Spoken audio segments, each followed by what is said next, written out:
Hi guys, welcome to Real Life of a Teacher. I'm Claire, and today I'm going to share with you 10 tips to get ready for the school year. Now, I don't know about you, but I am definitely getting really close to the beginning of school. We start at the end of August. I know some people are starting now, so I thought that I would share with you 10 tips to get ready because there's a lot coming for us as teachers, so it's really important to prepare throughout the summer, particularly at the end of the summer after we've done our relaxing, to really get ready for school. All right, tip number 1, do some year-long planning. So for me, that means looking at all of the different curriculums that I have that I need to teach because I teach 6th, 7th, and 8th grade social studies and language arts. So there's a lot of moving parts. So I get my curriculum maps for social studies that go through all of the content that I need to teach. I get my writers units out. I figure out what books I'm going to teach, and I put it all into a big year-long calendar. So let me show you some of my supplies for that. So the first thing that I have always for everything is my journal. I use it as a planner. I guess it's probably most similar to a bullet journal because I kind of use it for everything and make it work for whatever the thing is that I'm working on. So here is where I start with just some general notes, trying to figure out what needs to go where. Then I have my big monthly calendar that I figure out the pacing for everything. I don't have my curriculum maps, but I do use the Lucy Calkins writing units and studies. So the first one that I'm teaching for the 8th graders is obviously Unit 1. So I have this so that I can look at what's in here, see what I need to modify for my particular students, and then I put it all together. The other thing that needs to happen with my year-long planning is looking at big field trips that we're going on, because we go on a week-long field trip, so I need to factor that week in. And I also like to factor in testing weeks for when we do MIWA testing and Smarter Balance testing, because that throws off the schedule and we obviously don't get as much done as we would without the testing. So I like to put those things into my year-long calendar so I know when that's coming, so I can prepare to not quite get as much classroom work done as I would normally. Tip number 2. So the other thing that I do in my big bullet journal notebook is I like to set goals. So I think it's important before the school year starts to set goals for yourself, to set goals for your students, and that can look like a lot of different things. So for me personally, I am setting a goal for myself about returning work to my students. I am sort of notorious, unfortunately, for doing my grading and then it sits in a bag, which is not good, right? The whole point of that is to get students back their work as quickly as you can so that they get that feedback and they can adjust and learn from that. So one of my goals is to get better at that. I also am setting goals for my students. So this year I'd like for my students to up their independent reading game. So I'm looking at some ways to achieve those goals in my classroom. I also put that stuff into my notebook and write down specific steps of how am I going to accomplish that stuff. So that comes up later in this video too as part of another tip.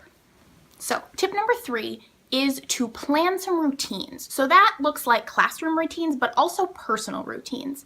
So looking at those goals that I've set for myself, one of the ways I'm going to try and accomplish some of those goals that I've set for myself is to set routine for my planning period. I have a co-teacher and there's a lot of times that we sit and we talk, and we're definitely talking about school and students a lot of the time, but I'm not as productive as I could be. So I am going to try to set a routine for myself to use that time really well. So that will look like grading work, putting it out in a place where I will remember to return it. We have my learning plan, which is where we put in our professional development, and I'm terrible at putting in my reflections. So I want to have that as a part of my routine. And then you also want to set classroom routines. So I have some established in my classroom, and then I have a lot of returning students because, again, I teach those 3 grades. But really writing those down and figuring out what your classroom needs are and what routines will help you accomplish those. So for example, one of the classroom needs that I have in my language arts classes is a need to track independent reading to keep students moving through their books. So we've always had a reading log in the class that we start the day off with, but that tends to take a little bit more time than I would like it to. So last year, one of the routines that I implemented was putting in jobs in my classroom, and it was one of my students' jobs every week to go around right as students were coming in and write down what page they were on our big whiteboard. And then on Fridays, we would go through, see who had accomplished their goals, who needed to do a bunch more reading over the weekend to get to their goals. So that's one of the routines that has worked really, really well for me in my classroom. Tip number 4 is to plan those first couple of days of school with a lot of detail. So for me, that means putting together my syllabus, doing any assessments that need to get done at the beginning of the year. With the Lucy Calkins writing program, you do an on-demand piece of writing. We do spelling assessments. I talk to students about what they did for their summer reading. So I like to plan those days with quite a bit of detail so that we really get off to a smooth start and I don't forget any of those little things that I haven't done since last August. Tip number 5 is to plan and get together your stuff for your first, I would say, 4 to 6 weeks of units. So I have reading units that I'm recycling from past years, so I'm going to gather together those materials, read through them, make sure that I am familiar with them and comfortable with them. It means looking at my writing units like I showed you before. And for me, because we're using a new social studies curriculum that doesn't include a textbook, I have to make all of that stuff myself. I am planning out my first 2 social studies units this summer, and that way I won't have tons of stuff bombarding me. I've got stuff through pretty much the end of October figured out for social studies, and that way I can chip away a little bit at a time every week to get the rest of my units done. But the beginning of the year, when it's extra crazy and you're still getting to know everybody, it helps to have stuff planned out for quite a bit of time. Tip number 6 is to print. Print.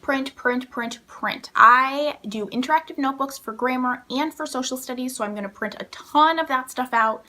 My students have daily journal prompts, so I'm going to print a bunch of those out. Honestly, I might print all of them out because my 7th and 8th graders have theirs from last year still, so I'm only going to have to print the 6th grade ones, and it would be so nice to not have to do that throughout the year. It's nice to just beat everybody to the photocopier. That way for a while you don't have to worry about getting stuff done before a class. It's all done and you don't have to think about it. Tip number 7 is to figure out how you are going to do your daily planning. So for me, I have been trying something new pretty much every year since I started teaching, I guess 4 years ago. And last year, halfway through the year, I just decided I hated the planner that I was using. It was just the one from the school that had just the blocks for the periods, and I hated it. There wasn't enough room. It wasn't flexible enough for me. So that's why I started using my bullet journal.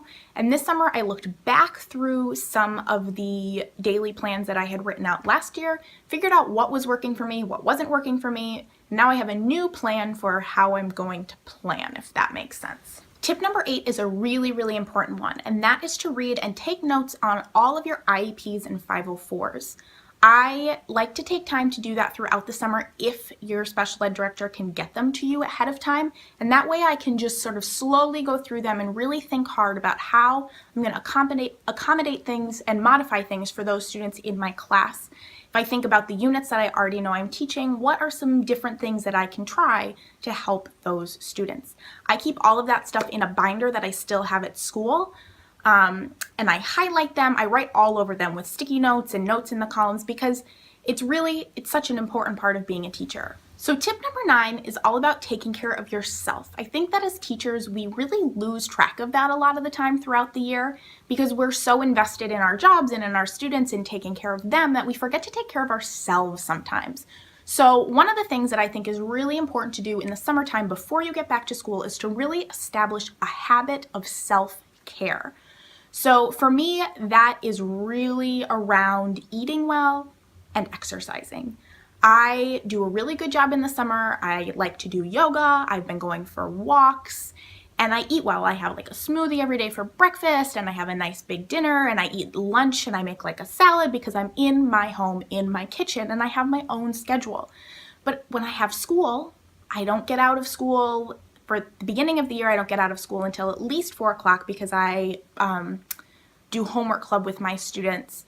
And at 4 o'clock, I'm hungry and I don't want to go to the gym.